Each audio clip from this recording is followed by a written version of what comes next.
And joining us now on the show is Peter McGuire of Exim Australia. Peter, hi, good to have you. First of all, on the crude oil prices, where we have seen 6% of a decline overnight, continues to see some more pressure in the markets right now. Would you say it really is becoming about European Union and Russia? I mean, these statements seem to be adding premium or discount, depending on whichever way it's going.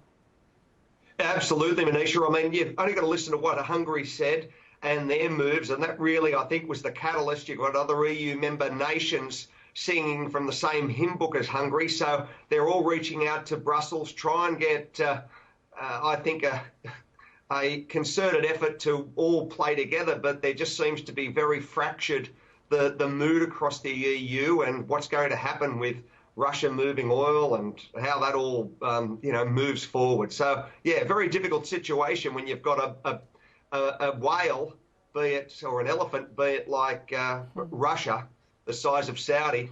It's hard to rein them in. Clearly. But Peter, when you look at the overall market, there is a decline across asset classes, so whether it's base metals or industrial metals, but the market really seems to be believing that there could be some more pain when it comes to metals, not so much for energy though, whether it's coal or natural gas or crude. I mean, this sector seems more supported than the rest. Well, absolutely, Manisha. I mean, it was strongly bid up, as we know, and you get to that inflection point. I think that, the inflection point for crude was 140. The inflection point possibly for aluminium was 3,700. You've stripped $1,000 off that. I mean, it's just enormous what you've wiped out, 33% from those highs. Copper's well back as well.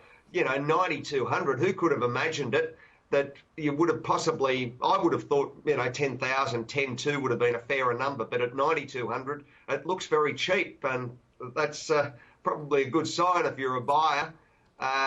Not too good if you're a producer, but that's just the nature of the game. Clearly.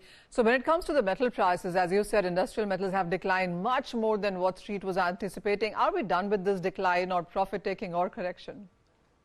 Well, I don't think we are, because when I looked at I woke up this morning early, Sydney time at around about 4, and I couldn't believe the NASDAQ. It was punched down strongly, all the equities, as you know, S&P and the Dow.